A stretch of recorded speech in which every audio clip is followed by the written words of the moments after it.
In this picture, you see an individual with limited shoulder internal rotation, and in this picture, you see the same individual with full shoulder internal rotation. The only difference between the two pictures is what that individual was holding in his hands before I took the picture. With limited internal rotation, he was holding a phone, grasp of the hand. With full internal rotation, he was holding a ball, in this size ball, in his fingers, which was an open grasp. And it turns out that the human brain treats those two hand positions vastly differently. And how you use your hands all day, the implications for this are pretty great.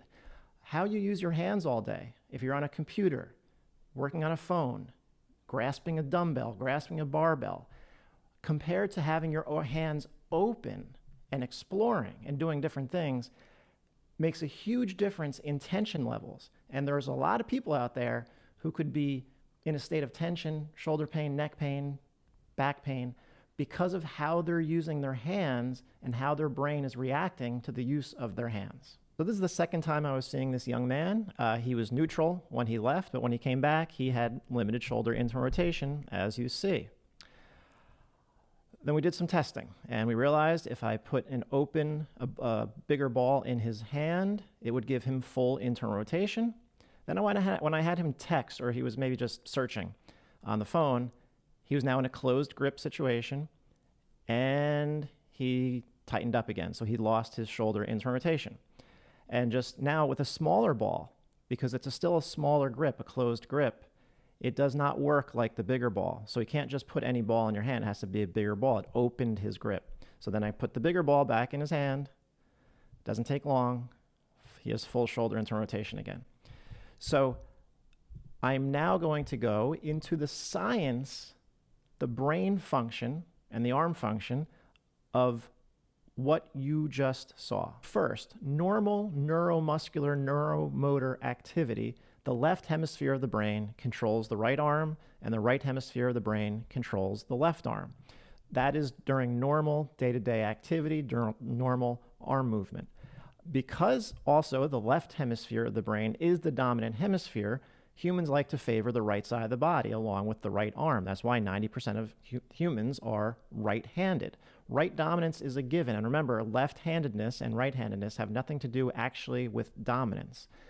You're right dominant because of body function and brain function, not because of which arm you prefer to use. However, humans have a dominant left hemisphere, and that means the right side of our body is dominant. Even Michelangelo saw this, and that individual, David, is standing in right stance, and you see his right rib cage, his right abdominal wall is crunched down. His left shoulder is higher, his right shoulder is lower. He's shifted his weight onto his right leg. In postural restoration, that is called the left AIC, right BC, right TMCC pattern, because even his using his right neck, his right SCM to turn his head to the left. That is the pattern that we talk about in postural restoration. And when you use closed grip, you're putting yourself in that pattern inherently because of how the brain treats arm function when it comes to grip. If you're new to the channel, my name is Neil Hallinan. I am a postural restoration credentialed therapist in Chatham, New Jersey. That's where I do my in-person sessions. I also do some online consulting, and you can find links for both in-person and online consulting in the description below. So this is from Ian McGilchrist, The Master and His Emissary. You see it at the bottom, The Divided Brain and the Making of the Western World. It's all about human asymmetry. Look at the second bullet point. He says, even though the individual's brain is so organized that the right hemisphere governs day-to-day actions using the left hand, concepts of tool use preferentially activate not the right hemisphere, but the left. So if I'm using a tool with my left hand, that's biasing my left hemisphere, not the right hemisphere. Under normal day-to-day conditions, as I move my left hand and my left arm around, that would be my right hemisphere controlling the left side of my body, but not when using tools. So if it's a phone, a barbell, a dumbbell, anything that you're using to manipulate and use, in a beneficial way, let's put it that way, that is biasing your left hemisphere. So when your hands are grasping and using, beneficial instruments, that's really increasing left hemispheric activity. And remember, the left hemisphere of your brain controls the right side of your body. So the more you use tools like a phone or a keyboard, as long as your brain is saying that's what it is, you're going to be preferentially being more on your right side. And that's why you saw that shoulder internal rotation tighten up, because when someone goes to the right, they will lose right shoulder internal rotation. If you're finding this video interesting, could you please like it, share it, subscribe to the channel, leave a comment, anything to help spread this important information.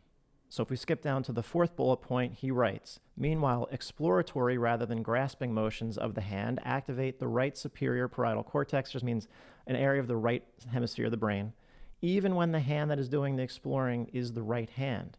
So we have this, situation.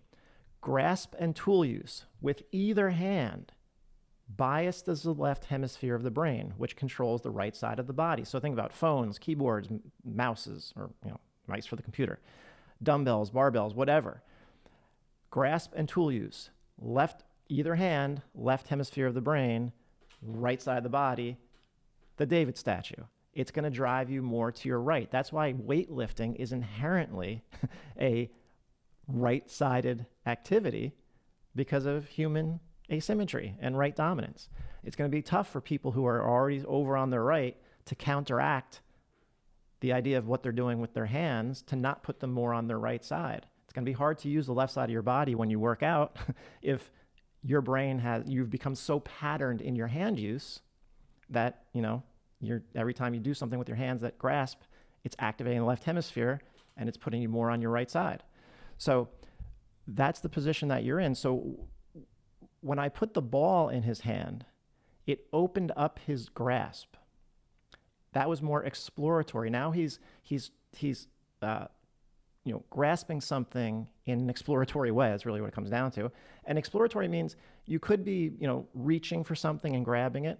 That's different, though. Reaching and grabbing is different than manipulating something in close personal space.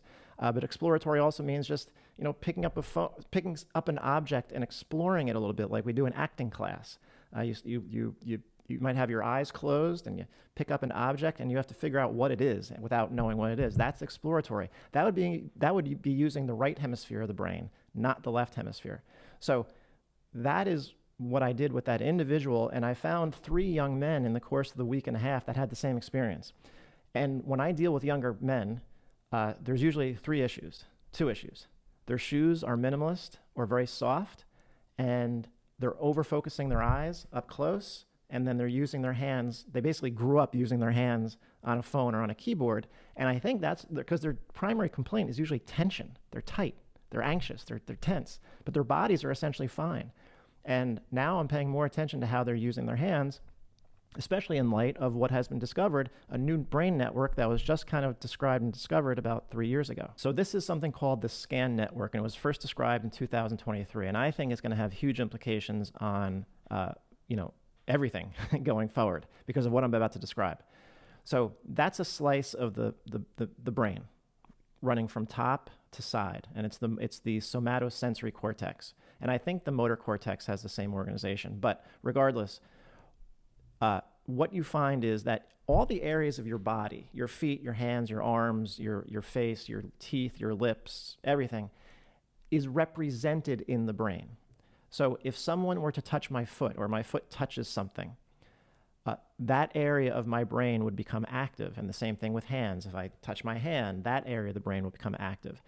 And what it shows is that the feet, the hands, and the face are really represented hugely.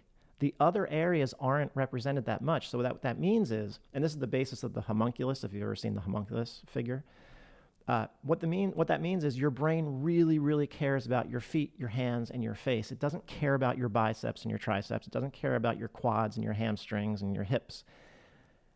You need all that, but all those things are needed to be able to move these things that explore, and the brain that does not know where you are inherently has to explore things.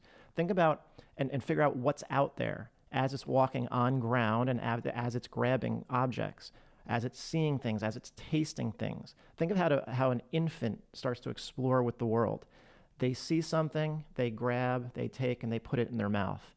That's what we're talking about. So these areas of the body are what the brain cares about the most. So when someone doesn't have a good pair of shoes because they've gone the minimalist route, which never works, and I've made plenty of videos about this, and I've shown this testing, their brain is getting concerned because it's not picking up the signals from the earth through that sural nerve, which is on the lateral edge of the heel. If your hands are constantly in a grasp rather than exploratory, well, like I said, that's going to be activating the left hemisphere of the brain more, which is going to put you more on the right side of your body, which is this right-sided dominance that we're trying to get people out of. And in the face, I've made a lot of videos about this. Anything that's going on in the oral cavity, jaw, teeth, tongue. The tongue is the central character in here. So jaw, teeth, bite issues, hugely problematic. These three areas, you can see, these three areas are joined by these little connectors in between each one. They're in purple. And those connectors go into other areas of the brain that connect directly into the autonomic nervous system. So there is a way station between the feet, the hands, the face, and the autonomic nervous system, but they basically go right into the autonomic nervous system. So when your feet, your hands, and your face are not being regulated properly, or not being used in multiple ways, or not picking up the right sensory information, the tension levels are going to start to go up. So what did I do with this individual? Well, I just put, like I said, put the bigger ball in his fingertips in an exploratory way, and then I just had him walk. I had him walk with the balls. And basically, it was enough to allow him to keep shoulder internal rotation for the rest of the session. So he's going to do that. Now, I had him walk at 102 beats per minute because, again, I am the rhythm guy, and that means a lot to me. It's probably not going to mean anything to anyone out there, so don't even worry about it at this point. But I wanted his... Do you know how many people walk with their phone in the right hand as they stare and only the left arm is swinging? You're going to see so many people like that. That is what I'm talking about. These people are becoming patterned. They're using their eyes up close as they walk with their right hand grasping the phone, and only one arm is swinging. Do you know how bad that is for the human brain? It's clueless as to where you are at that point. Where do you think you're going to go? You're going to stay nice and relaxed and stay centered? No, you're going to be over on your right side. Arm swing is asymmetrical to begin with, and it always favors the left shoulder. That's in the left arm. That's in the research. If you're walking around with your phone and your minimalist shoes and looking up close, man, you are killing yourself. So that's what these young people are doing. I mean, some older people are doing it also, but you see it way more with the younger people. And they're coming in to see me with tension, and they can't figure out why. Well, that scan network right here, that is telling you why, because you're living unnaturally. You're living in ways that humans have never lived. I didn't have a computer until I was a freshman in college. Didn't know what email was until I was a freshman in college. Didn't have a phone until I was in my early 20s. And now people are growing up on it, they're developing on it, and it's a freaking mess. It's killing us. So take this seriously. This is not a joke. If all you do with your hands is be on a computer and grasp barbells and dumbbells and use phones with your eyes focusing up close, yeah, you're probably going to be tense over time, especially if you start to wear poor shoes also that do not squeeze your heel. Remember, it's not underneath the foot that we care about. It's around the edges. Those are the nerves that have to be stimulated. So how can what can you do? Use your hands in different ways. Get some, as it could be as simple as this. Should you be doing a PRI program at the same time? Yeah. Are they doing other stuff? Yes, they are stabilizing their pelvis. They're learning how to breathe. They're doing all that postural restoration stuff. But it wasn't going to work with this individual until I realized the moment that his hands grasped, he tightened up because of a pattern of activity. Change your hand use. Do different things with your hands. Do different things with your life. Do things that are new. Do not stare at computers and phones and do the same things over and over and over again, or you are going to end up a tense, anxious mess, just like so many people in this world.